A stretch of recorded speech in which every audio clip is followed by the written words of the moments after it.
Ladies and gentlemen, welcome to the latest expansion-packed episode of the Switch It Up show. And today, I have got a fire burning inside with me, and I'm hoping not to kill it because today's game that I'm reviewing is actually called Kill It With Fire.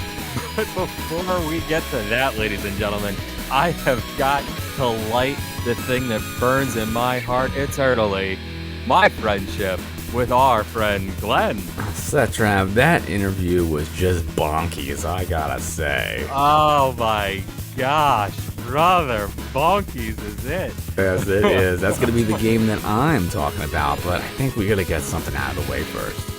Oh, you know we do, ladies and gentlemen. We've gotta let these sweet, sweet beats ride.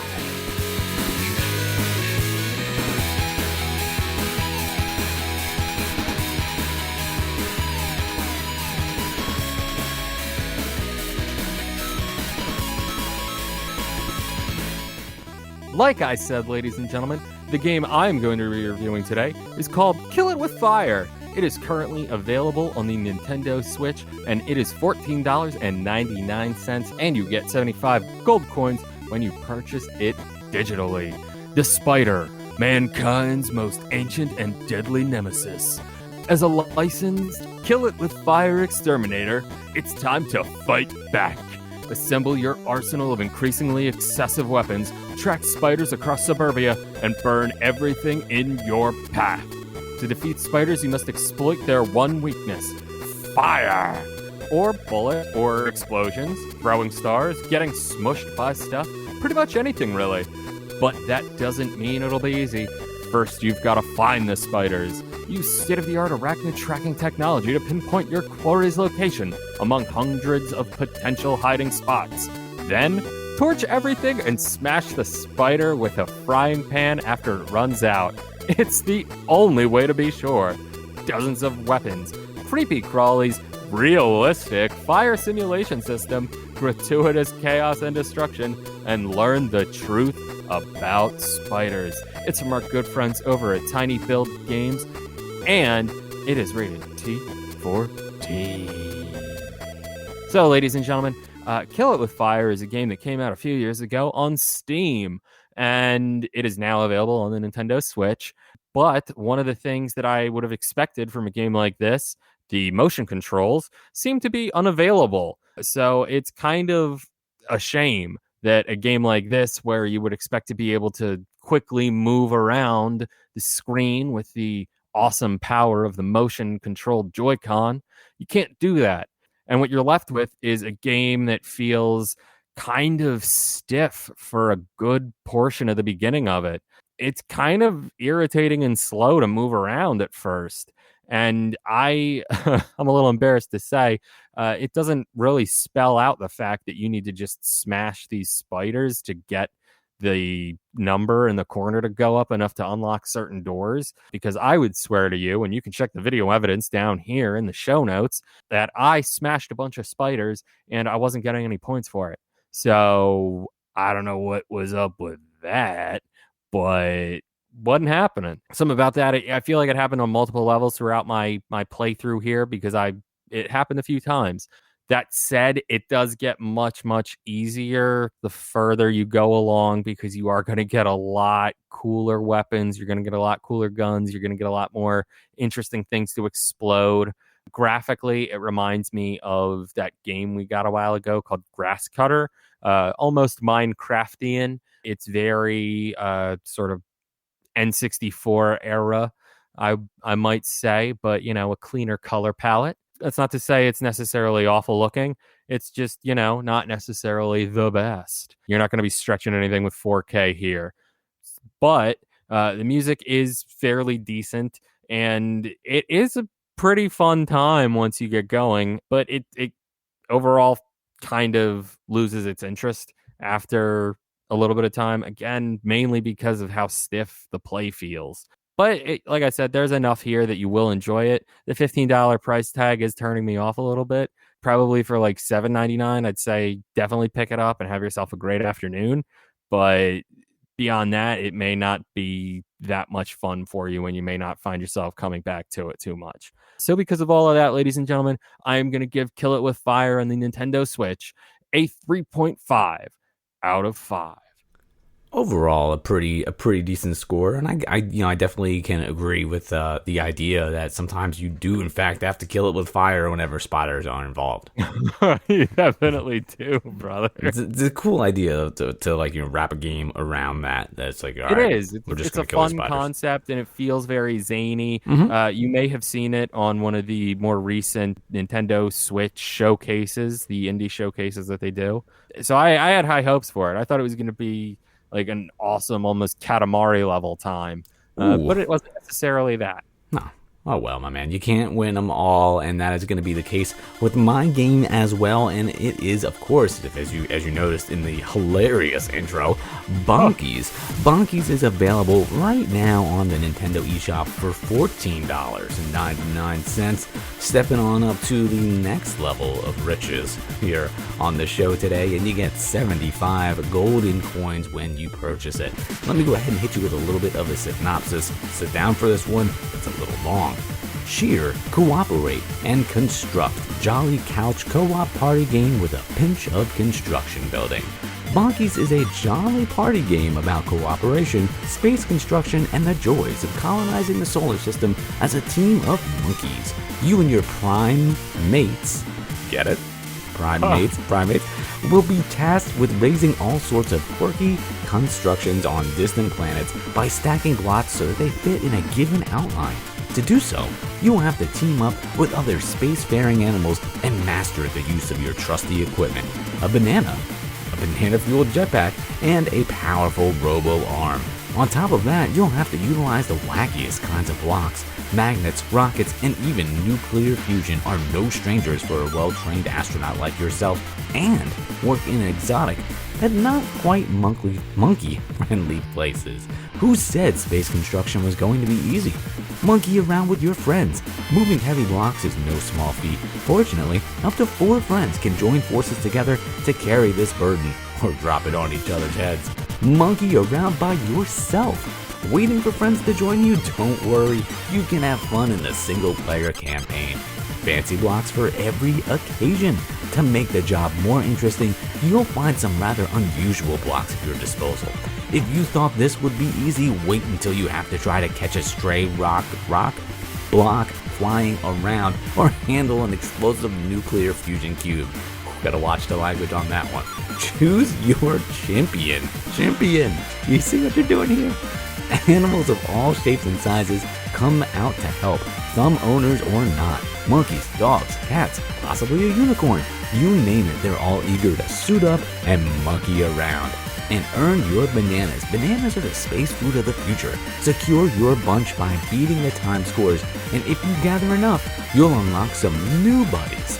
This game originally came out on January 29th, 2021 from our wonderful friends over at Studio Gauntlet and Crunching Koalas.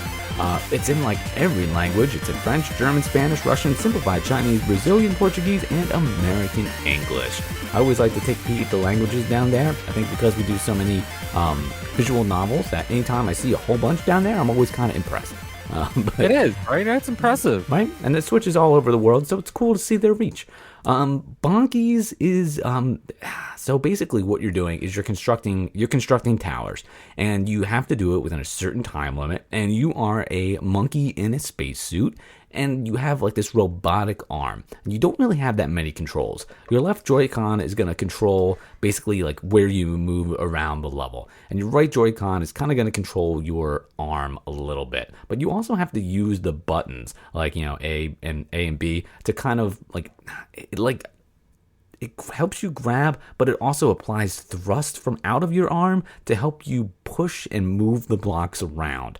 And if it sounds weird, it's because it is. It's just strange. But basically, as each level progresses, you are shown an outline. And within that outline, you have to place these different blocks in order to try to best complete the shape to your ability before the time runs out. As you position the blocks within the outline, you get a percentage. And as your percentage fills up, you can basically complete the level. That's how it works.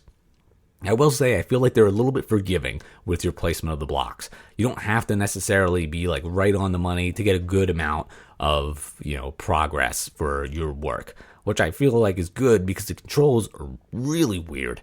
The fact that you have to like control the thrust as you're controlling your monkey with one thumb, and you're controlling the thrust with the other, but then you also have to move the arm around as you're also moving the monkey. Like, there's a lot of pieces to that puzzle to make it go, correctly. And you also have to use the right trigger to like grab onto the block. So you're like all over the Joy-Cons on this one to make it work and manipulate these shapes to go where you want them to go.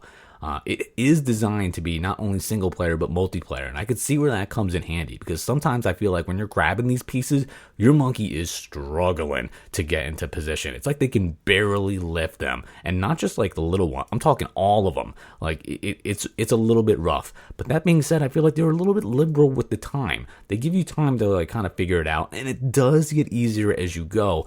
But if you think you're just going to go over there, like even if you have the controls down pat, you're not just going to go over to the next piece, pick it up, and get into position right away. It's not going to happen.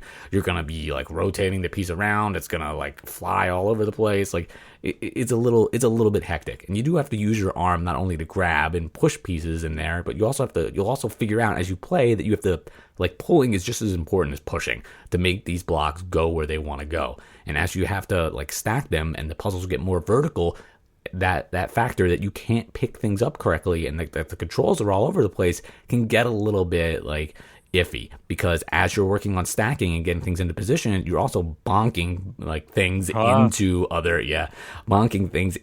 other pieces and throwing off the whole alignment. And then they introduce pieces that aren't not just the solid pieces, but they give you like trusses, like construction trusses, to help you position it even more. And they don't really count in terms of like, your percentage. They do a little bit, but like you have the challenge of how do I get this into position? How do I take care of these controls? How do I make sure the monkey gets up there fast enough? And how do I do it in time? So it gets to be a lot of things going on.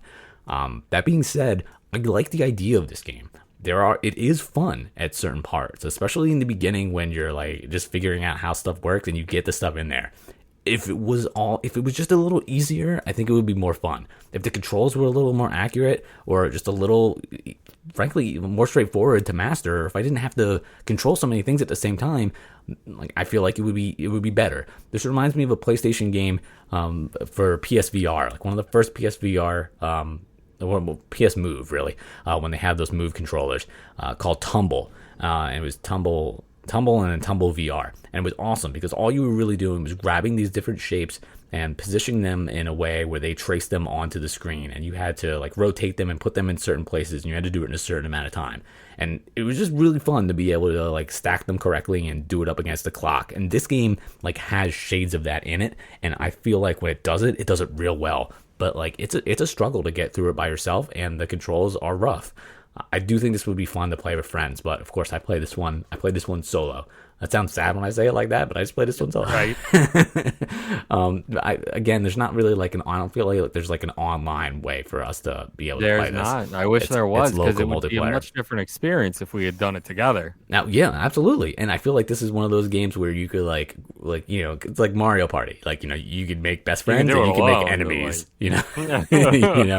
But I mean, I feel like there's a good game in here. It's just bogged down by the controls. The controls are rough, and maybe that's just me. But I'm gonna give this game a 3.5 out of 5, which I feel like is a little bit higher than maybe it needs to be. But I see the potential in this game. There's a fun game here, and if you're playing it with people, and maybe if you like really work at it, you can be real good. And then maybe when you do get the puzzle, it'll be even more rewarding. For me, some of the difficulties and the controls really just like turn me off of it. I think I mentioned it in the beginning, and it's $14.99, which is a little bit pricey, but I feel like if this is your game, you're really gonna like it. It's a decent score, decent show all around, my man. Yeah, we're dropping the 3.5s, having a better than regular. I'd say B- games all around from the Switch Up show today. Let us know what you think, though, ladies and gentlemen, because we've got footage of all of them down below in the show notes. You can check us out there at the youtube.com/Preach Network. I have, of course, been at Seth Trav. He has been our friend Glenn. He is at From the Crib. Together, we are at Switch It Up Show and at Preachcast on Twitter, Instagram, anywhere you can find us. And ladies and gentlemen, before we go, I have got to remind you that if things ever get boring, you can always switch it up.